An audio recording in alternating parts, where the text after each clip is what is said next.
Welcome to another episode of Hutch on Hunting. And this is the host, Bruce Hutchin.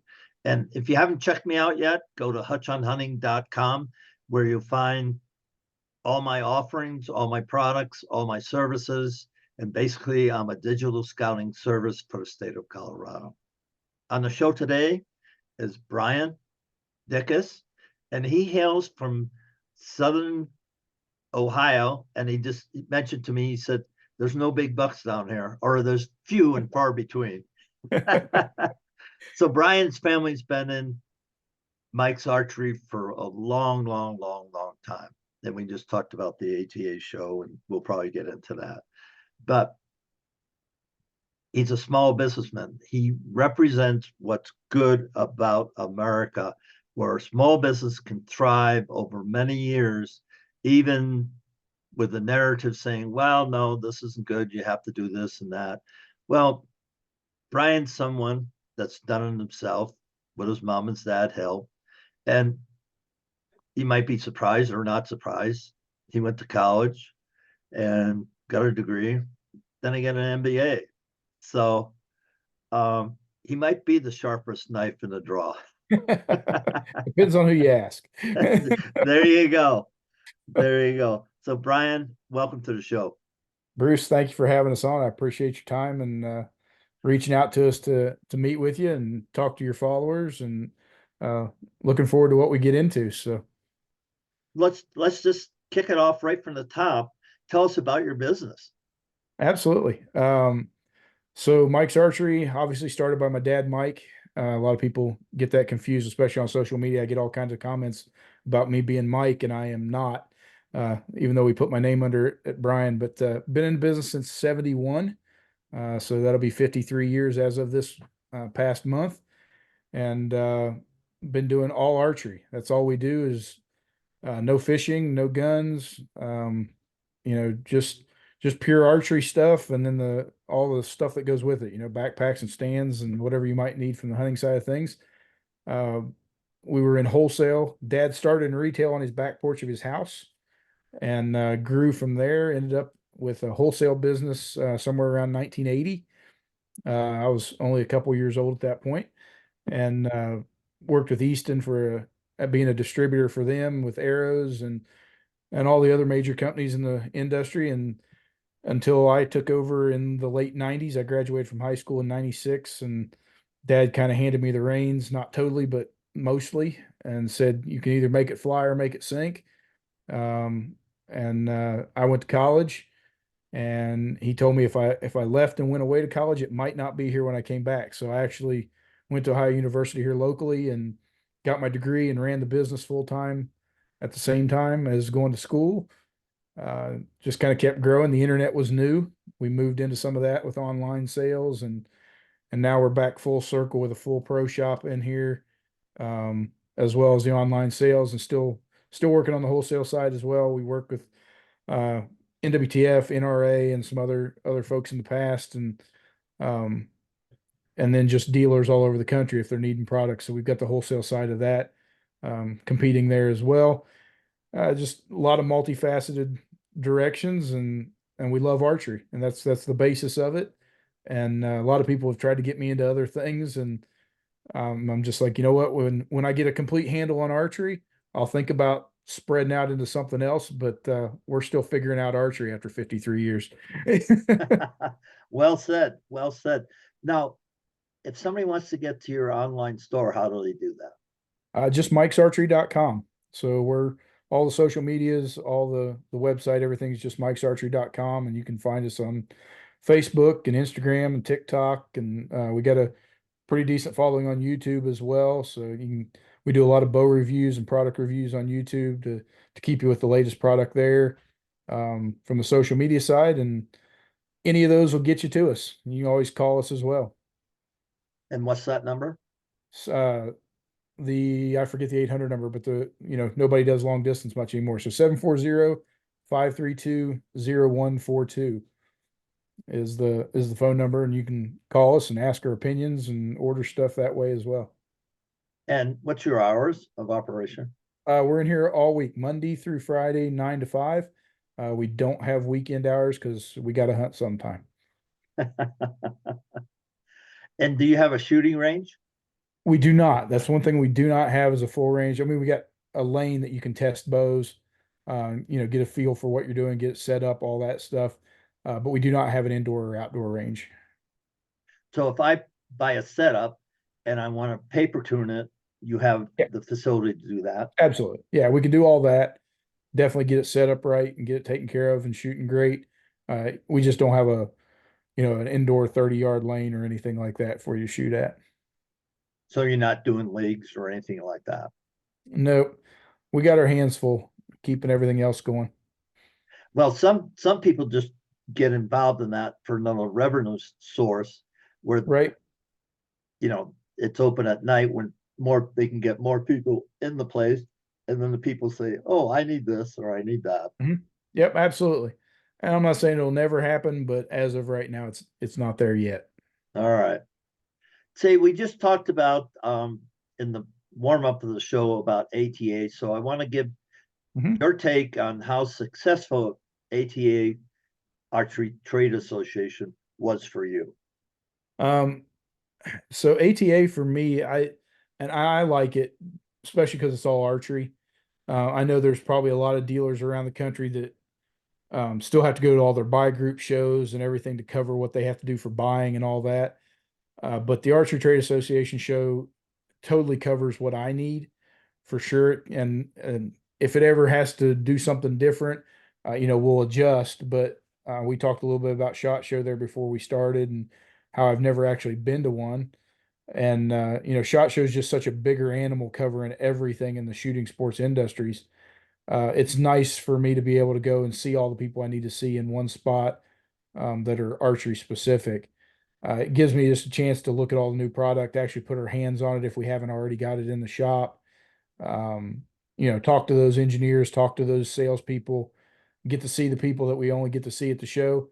Whether it's just your customer service girl that works out there and keep that relationship strong when you need a favor, and get to meet owners of the companies and things like that. It's a great place to meet folks and just kind of make extra deals and let them know who we are and get a better feel for who they are as well. And that's good to hear because how people talk in the industry. Some people said, I'm not ever going back to ATA. Other people said that I've spoken with said, hey, it was a great show. It was a little smaller, but Mhm. if you think about the SHOT Show, it's miles, Yes, I mean, literally I don't have that miles of experience, but floor yeah, it's plate. huge. I know that. Um, yeah, I mean, for us, like I said, ATA is perfect. And I think there was some concerns going into this year when they had it in St. Louis. It's back in Indy next year, which is a little closer to home for me. Um, but and we like Indianapolis. It's a great place as long as they can keep the snow off of us at those shows. And we were fortunate this year that that giant storm moved through during ATA, and St. Louis was just below that snow line, and all we got was rain and really cold. But I think we'd have got pummeled again in Indianapolis if we'd have been there. But can't control the weather. So No, it'd be especially fun back in Indy. I mean, Indy's a nice place to go, and I'm looking forward to it. Like I said, I think there was some skepticism with St. Louis, and I think it proved to be a good show. And being back in Indy next year, hopefully it's bigger and better and does just as well, if not better, for next year. yeah. So folks, if you are in the archery industry, I'm just going to give a shout out for ATA, Archery Trade Association, and look them up and see if that's something that can help move your flag, your business forward, or facilitate you meeting people like Bryan said, you actually shake hands with the owners of these companies because everybody isn't huge like Hoyt and Matthews and Right. I've never met the president of those companies, but I've met a lot of their reps and the regional people and customer service people that cover the show. So there's a shout out for ATA. Absolutely. A good organization, and they're helping keep the archery industry together and moving forward. And hopefully that continues. I think they've got some good things going for them. There's always challenges, and I think the ATA is doing a good job as of right now. Let me ask you this. What about crossbows? Ohio is actually probably one of the first states in our country to have crossbow season, and it has a full crossbow season. So if it's archery, it's crossbows are considered archery in Ohio. So when we open on October, or I think it's the last weekend of September, usually 28th, 29th, somewhere in there on September, and we go all the way till the 1st of February. So we just went out like last weekend, February 3rd or 4th was our last day of season. You can hunt with a crossbow through that entire time, through that entire 4 month season. Um, a lot of archery guys, I'm sure, have their opinions. I am not a crossbow guy myself. I will be a diehard archer with my bow till I just can't anymore, and then we'll figure it out from there. But crossbows have their place, um, and every state's a little different. I think there's still a handful of states that don't allow them, but they certainly have their place, and how they're regulated is up to those places. But for kids, I mean, it's fantastic. It's allowed my daughter to start hunting when she was 5. I've got a 4-year old now who hopefully in the next year or so we've got her out there hunting with a crossbow. And then my older daughter is now 14, and she took her first deer this year with a compound. Pulling 40 pounds and able to meet the minimums, and so that was just a different aspect, hunting that way. But it allows you to introduce kids, women who can't maybe meet those minimum requirements on weight, depending on the state. It's definitely easier. Um, and then as we get older, everybody has their challenges, and a crossbow can certainly keep you out there longer if it wasn't for that. My grandfather, who passed away a few years ago, it kept him in the woods well into his 80s, uh, you know, with his crossbow hunting. And so it certainly has its place. I don't know that it's for everybody, and but I'm not going to get into the debate of good, bad, or indifferent, because it has its place. And if it's legal, then we need to support it and hopefully introduce people and use that tool uh, in the way that it needs to be used. Well said. And the only reason, or the only way I can continue hunting, archery hunting, is with a crossbow. I use an Excalibur, so there's no pulleys. It's basically a recurved bow on a rail. It's a horizontal bow. And I don't even use a scope. I use a red dot.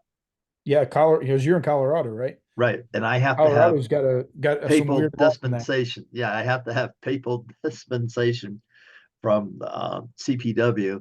You have to fill out the forms and you have to prove that, yeah, I can't pull back 40 pounds and hold Mhm. it. And so, and I have lifetime here, I have lifetime in Arizona, and then Wyoming, I don't need it. Wisconsin, I don't need it. And Iowa, I'm just I trying to was think. I don't, I don't think I think you got to have yeah, medical I stuff don't, done. yeah, I don't think I need it. And it's a funny thing because I used to shoot G5s. Now I've crossed everything over to RM Will, but the same broadheads that you use in compounds, you're using in, Oh, sure. yeah, it's the same thing. The bolt's smaller, and I shoot at 380 feet per second, which is pretty quick. Yep, It, that's it gets plenty, there especially for hunting most really things. quick. And, so it flattens out, and you got to be careful of the angles if you're high. I don't get up in a tree anymore because I just can't. It's not good for my health. I And understand. I stay right on the ground, but I still kill deer off the ground. And folks, marketing writers such as I am have actually, I think, done a disservice to the archery industry because they say, well, you got to be up in the air, you got to be 15, 20 feet in the air, you got to be all that. And I killed my first whitetail lying behind a log. My buddy was in a field, I was in the woods, and he's got the whitetail in a scope and he's pointing at me and, you know, like, get ready, here he comes. And then he wasn't 20 yards from me when I popped up on the other side of the log. I heard him. I heard that squirrel in the Sure. woods. And I Yep. popped up and shot him. And that was my first whitetail. My buddy was laughing because the deer kept walking away. And I went click on empty on my shotgun. There was a slug shotgun, and he's just laughing. He says he's already dead. You hit him when your first shot, and you missed him with everything else. Actually, I did hit him. I hit him right in the chest the first shot, and I hit him in the ear. And who knows where the other three shots went? Went flying from there. Oh, it was so much fun. And that was my first buck. And, I was right on the ground. And now, you know, on the farm I hunt in Wisconsin, same farm I hunted then. So that was 1966. So this year will be 2024. So long time hunting that farm. Anyway, I hunt right off the ground, and I've got my little honey hole. I know the farm pretty good, so I got my own little honey hole that if I sit there, if I slip in, the wind has to be right to slip in there Oh, absolutely. because it's right near a bedding area. And if the wind's right, I can go in there and I'll give Conquest Sense a shout out. I get my scent up, my cover sense up, and then I sit there, especially during the rut. I start hunting around the 26th of October. And if I get in there, the wind's right, I slip in there and stay today, I will see deer. I it I've never gone in there and not seen deer. And 100%. Do I see a buck every time? No, because the doe isn't an estrus. And if she is an estrus, I've had numerous bucks chasing that one deer on this little bench that I hunt and by the bedding area. And it's just incredible. So, folks, if you think you can't hunt because of physicalities, limitations, you don't have any limitations. I know so many people There, that, if you want to, you can get out there and do it for sure. And yeah, I would say this, even from a compound standpoint, these newer bows, the way they just keep advancing, the kinetic energy and the performance that they're getting out of these newer bows, 40 pounds is plenty. I mean, even 35. Now, obviously, look at your regulations. There's a handful of states. I was kind of surprised. Kentucky, right here next to us, there is no legal weight limit. You can hunt with whatever you can get it in there with. Um, so, check your local laws. But I mean, if you can shoot 35 pounds, a compound will flat get it done with the right setup and the right broadhead. There's no reason why you can't kill a deer at 20 yards. Now you may have to limit yourself.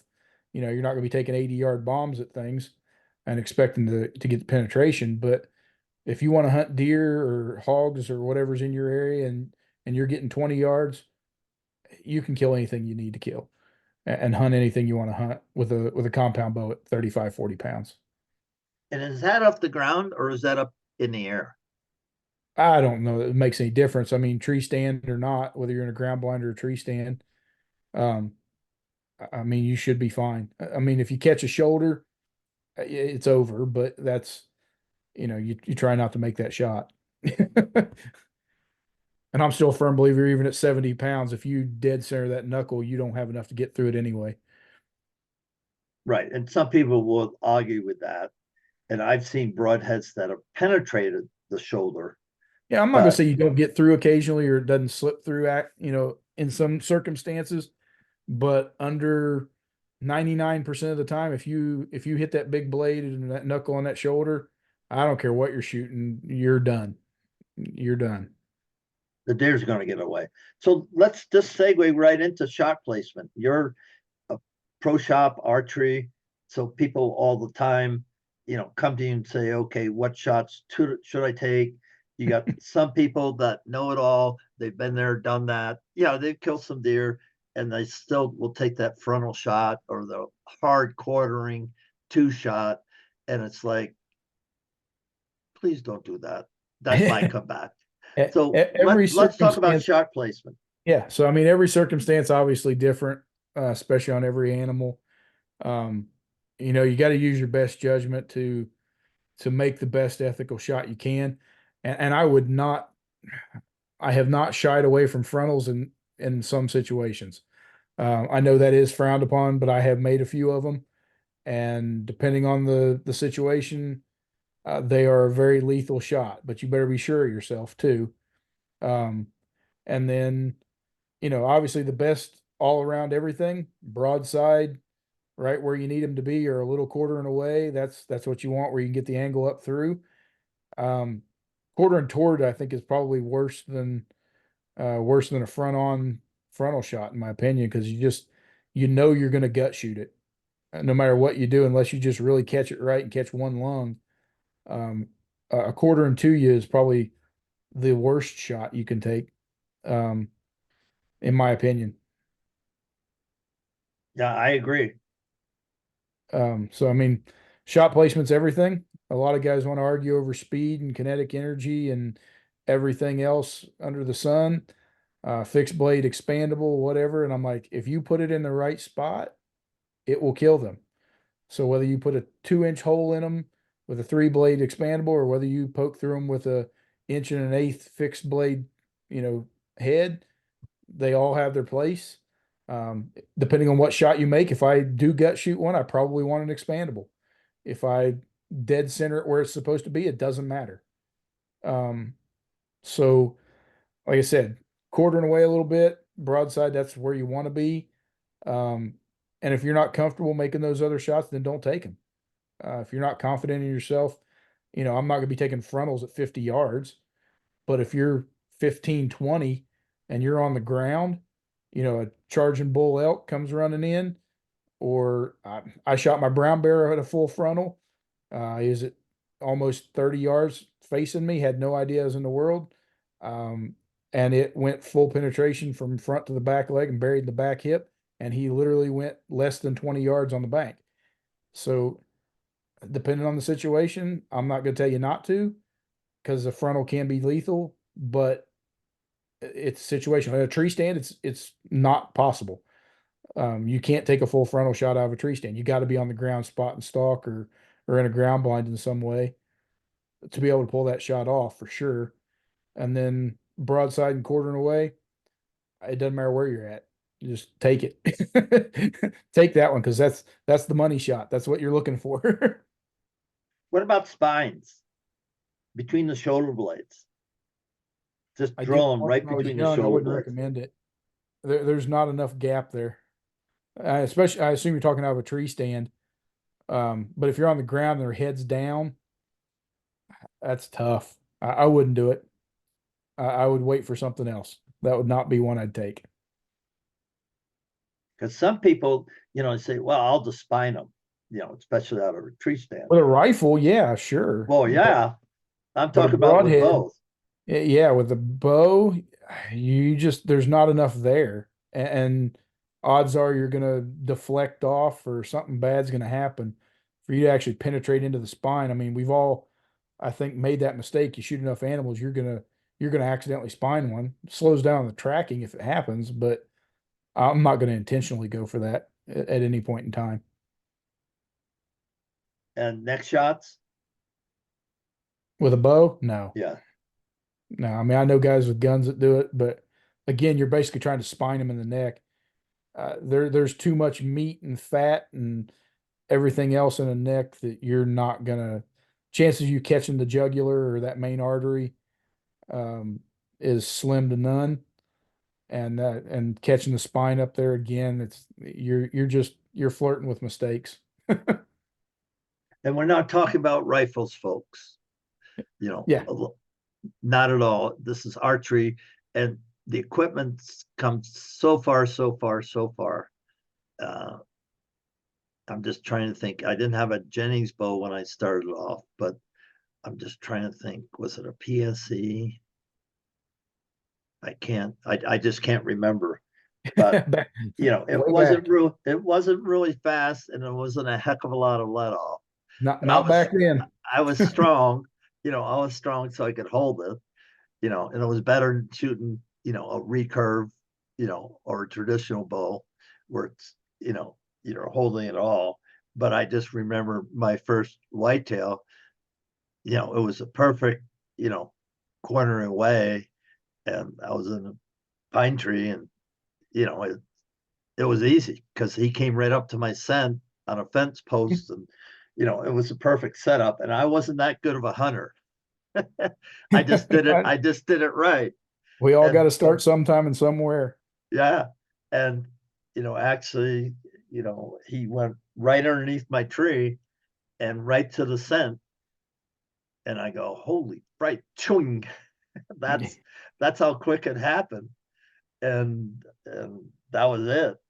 But I was very fortunate. I've also lost game Oh, hunted, and we all have. And yep. you You know, hunt enough and shoot enough things, you're not going to recover them all. Unfortunately, it's not what we strive for. It's not what we're trying to do, but it certainly happens. but I think what that did is made me a better hunter because the guide says I was down in New Mexico hunting elk, blah blah blah, afternoon, and it wasn't raining, but it was just misting. It was Hmm. getting late in the day. This nice bull, Pope and Young bull, out in front of me, and it was a 40-yard shot, but clear. There was no brush, there was anything, and I just hit him high. I hit him right behind the shoulder, but I just hit him too high, so he That didn't happens. bleed. And they found him 2 days later by the crows. And, I was devastated because I go, man, why'd that happen? So you go back through and you figure it out. And Practice a little harder and make yourself work a little more and yeah, do more try to reps. learn from the mistakes. Right. And that's the biggest thing. And I have good friends, known friends in the hunting industry, and they shoot a lot. They're shooting almost every single day. Sure. And maybe it's one arrow, maybe it's just 3 arrows, but they're shooting every single day. So if you're a serious archer and want to hunt as ethically as possible, when you come home on your lunch break, before you go to work, grab your bow, just walk out to your setup. It's already set up. Turn the lights on if it's early, and put one down range and keep the muscle memory working. Yep. That's it. It's all in taking that time, and a lot of guys don't want to put in that effort and that time. And I understand it. Life's busy, but if you're going to be an archer and a bow hunter, and you don't put in the time, you're going to find yourself failing more so than not. And that's just not overshooting. That's sticking the animal someplace you're not going to find them, guaranteed. Yeah. Yep. And like I said, nobody wants to do that. It's a reality, but you got to put in your time, put in your effort, and like you said, muscle memory and everything else. Just there's no substitute for it. There's no easy road in archery. No, Some there of it's a isn't. little easier than others, but you still got to put in some effort and time. Well, and it's like any professional sport. The basketball, the hockey, baseball, uh, golf. It doesn't matter. Tennis, all these professional sports, they practice hours to play an Yep, hour or 2 hour game. that's it. Hours. Devote your lifetime to it. Yeah. And so, folks, ending up the segment of shot placement, you owe it to the animal For sure. Absolutely. to take only the shot that you're dead certain you're going to 10 ring it, period. Hmm. And if you're not, don't take the shot. That's it. Yeah. Know your limitations, know your abilities, uh, and stick to them. Because you've already spent $1,000. I don't know what a full setup costs now, but it isn't $500. Well, it can be, but it's if you're going top end, it's certainly not. Yeah, you're right. It's 2,500 to 3,000 at this That's what point. it is. Yep. If you're going top end flagship bow and top end accessories, you're going to spend $2,500 real quick, real easy. And Now, so, there's some other like Bear Archery, they've got some great package bows, and I can certainly get you shooting and having a great time, and being very accurate and killing anything you want to hunt for 500-600 bucks. I certainly can do that, but you're sacrificing some performance, some feel, um, you know, to that effect. But you can certainly uh, a brand new $600 setup from Bear or PSE in this day and age uh, is still, leaps and bounds above what it was 20 years ago in a flagship model. So I can't badmouth a $600, $500 package at this point. They make a quality product, and if I took an $800 bow from 1997, you would probably buy the $600 package today. I guarantee it. There's no, there's no, there's no, there's no comparison. But you have to know, and I'll just underscore it this way, your limitations. And Mhm. again, I'll go back. If you pull it back, you've got to know that arrow's going to go exactly where you want it to go. Yep, absolutely, I agree. So when you think about running a shop, what do most of your customers want when they're coming in? Oh man, that's a loaded question. Yes, it Uh, is. and we're a little different than most shops just because of the simple fact that we carry everything. Um, when it comes to archery, so I mean, we've got all your major bow brands. We carry them all. So it's a lot of shops you walk into, they got one, maybe two, three bow brands at the top. That's all they got to offer you, which is fine. But you get a lot of opinionated service at that point, which is what it is. Um, you just have the ability to choose here rather than being forced into a Matthews or forced into a Hoyt. But most guys are just looking for, and it depends on who you got, whether you got a seasoned, experienced hunter or archer versus the new guy that just heard it on Joe Rogan's podcast and thought it'd be cool to shoot archery. Those are two totally different customers and where they want to be. My goal at the end of the day is to get something that you like, that you're comfortable with, and fits you properly, and that you're going to enjoy archery and you're going to keep shooting and like it, and then progress from there.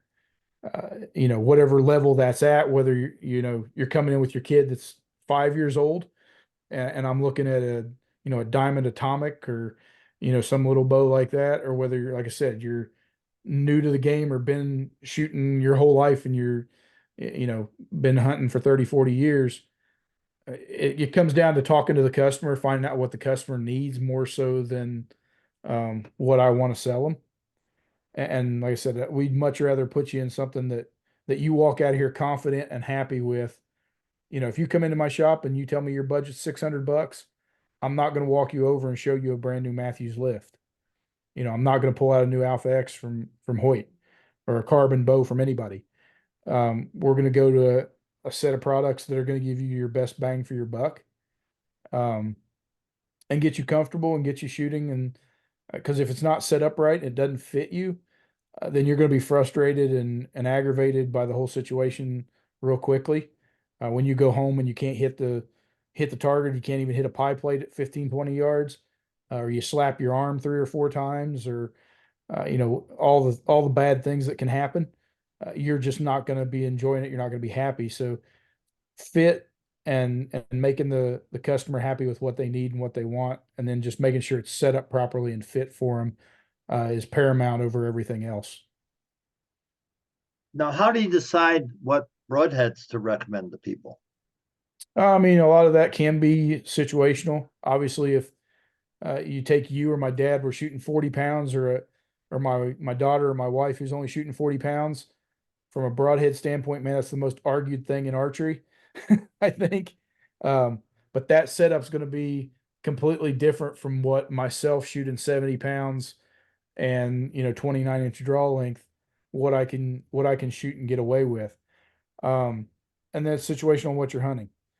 Um, I'm going to put you in a solid fixed blade, cut on contact type head for sure. If you're shooting lighter poundage, short draw length, all those things, then we need to look at something. You mentioned iron will, I think maybe before we started, or um, great heads. We don't sell them because they're mostly consumer direct, but we're going to look at a Magnus. We're going to look at a G5, Montec or an M3, maybe their Striker or something like that. There's some cut on contact heads there that if you're shooting lighter pounds, I'm never going to put you in an expandable, but if you're shooting 70 pounds and got plenty of punch, and we're hunting deer or even elk, then an expandable you can get away with it. Um, and then that's situational. So I like a fixed blade, but I also shoot expandables. It all depends on the setup and the situation.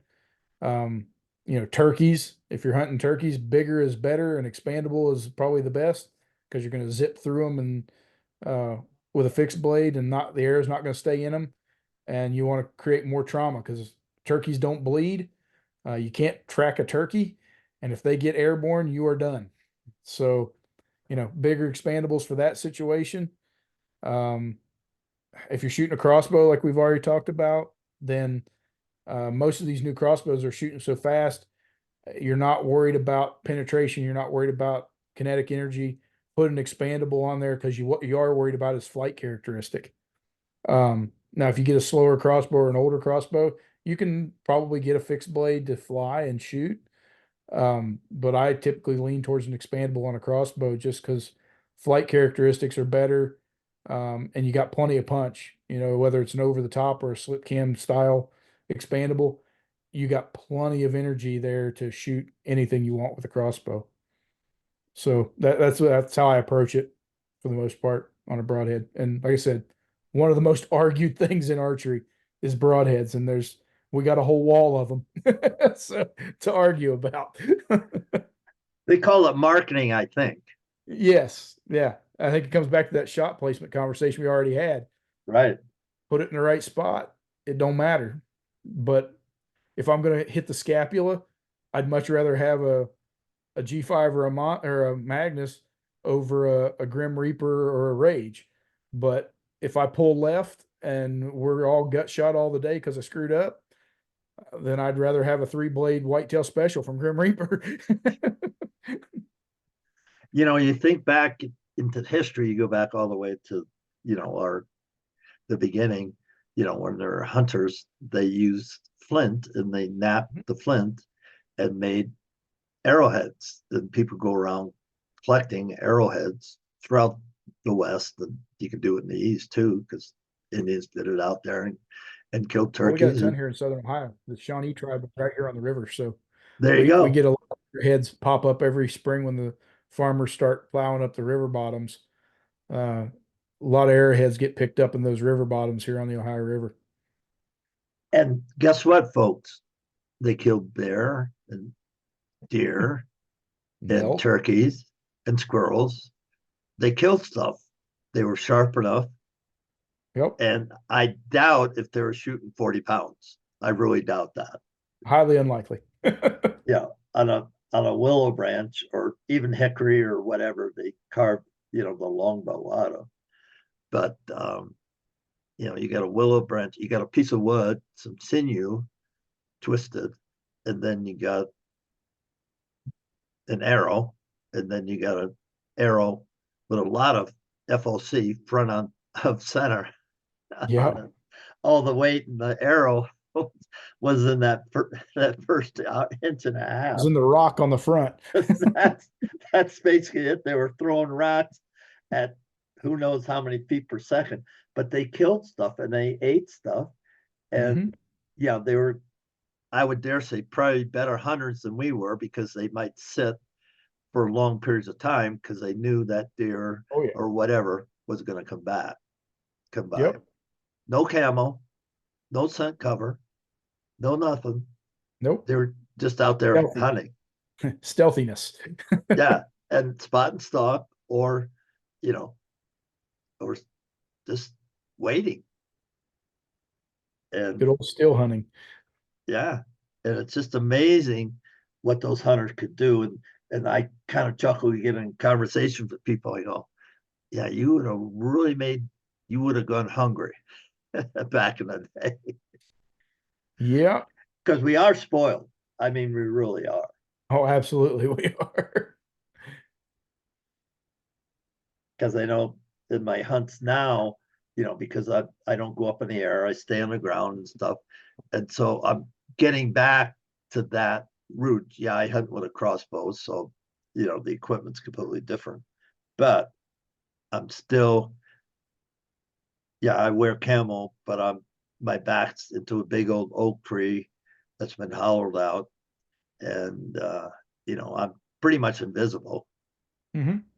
And Conquest Scent does all the rest. So when you think about it, folks, and I'm not trying to take business away from Mike's Archery or any company, No.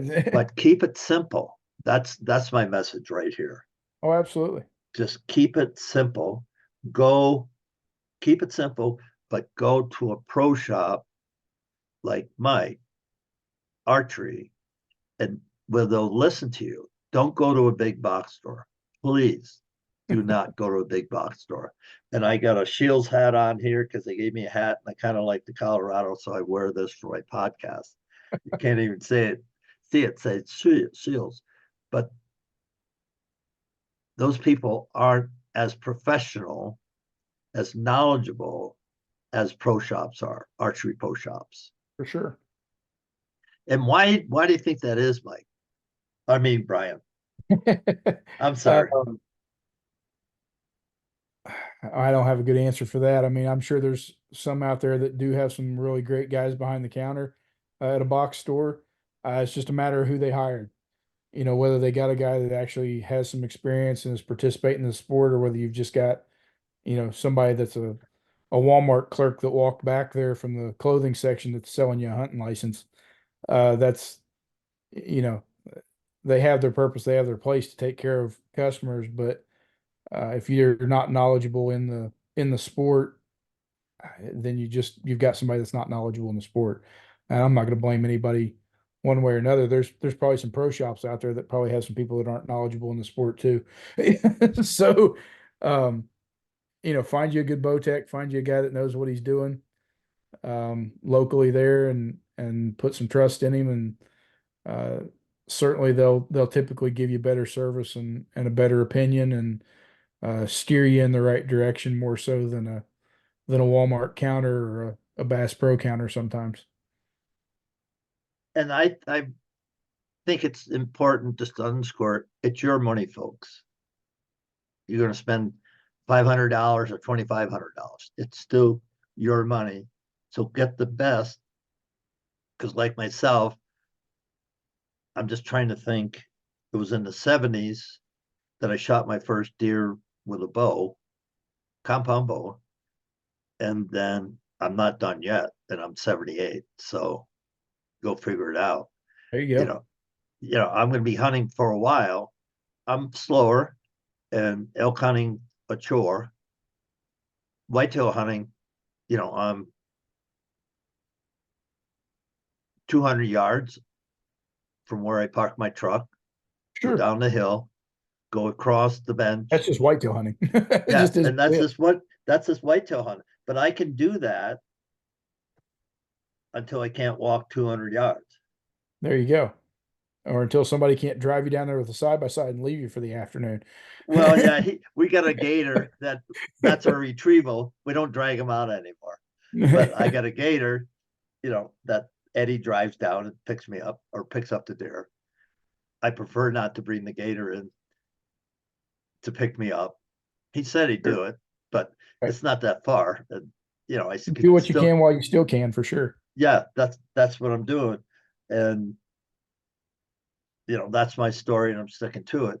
But if you're hearing my voice and you're saying, gee, I'd like to get back out there hunting again, there's the opportunity to do it. Because I know too many people without legs that hunt. Sure. There's all sorts of these chairs, and you got, you know, chairs with tracks on them. You can go any place with them. Yep.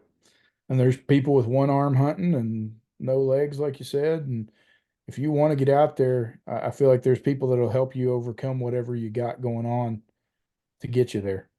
Yeah, and I don't, there's a number of groups. Just, you know, put in the Google, hunting disabled veterans. I am a disabled veteran, so hunting disabled veteran, Colorado, There you, Ohio, wherever you are, and you're going to yep. have 5 or 10 organizations that pick up the phone, call them, and they'll get you hunting. Yeah. I mean, National Wild Turkey Federation has an entire division devoted to wheel and sportsmen. We like to help with those events here locally with our chapter, and we got several others here close. We work with another group here that's just locally called Special Needs Youth Sportsmen. It's kids with special needs, getting them in the outdoors and taking them fishing, taking them hunting. Um, We got what's called a Buckeye Hero Hunt here in Ohio. It's from friends of mine a little further towards the center of Ohio. And they do what they call a Buckeye Hero Hunt every year and take disabled veterans hunting. So I mean, there's another group out of Kentucky, Odyssey Outdoor. It's O3. Some guys down there that do similar things. There's groups like that all over the place, whether locally or nationally, that are involved in helping get folks out in the in the hunting options and out in the wildlife and just having a good time in the outdoors. So why don't you share your favorite hunt from last year, if you don't have it from last year or year before, Yeah, on we may have to either. back up. I only have one favorite hunt from this past year because I literally didn't get to hunt. I didn't have hardly any tags. I didn't get to hunt a lot last fall. But my daughter did have a Iowa tag, and we have a farm in Iowa, and she was able to take her first buck and actually first animal with a compound bow. She'd hunted with a crossbow up until this year. And she's on the archery team at school in NASP and loves to shoot her bow, but this was her first opportunity to actually hunt with it and have enough poundage to be able to hunt deer and things. And so she took a really nice buck that we think had EHD off our farm and had survived it. His hooves were kind of curling up and peeling off, and his horns were all broke off. He looks like a fighter, but I think it had to do with EHD. But she killed a really cool buck that had a lot of character. And I got to be in the blind sitting next to her when he shot the deer. Had to help her pull her bow back. Sitting in the blind, deer's coming down the field, down the edge of a turnip patch that we had planted in a food plot. And she's like, I had my phone up just trying to video it so I could, watch shot placement and stuff like that. And she says, put your phone down. You're going to have to help me draw my bow. And so I had to reach over and help her draw it back. And then she made a great shot. And he only went 75 yards probably to the creek and fell over. So that's my highlight from last year because I didn't shoot anything.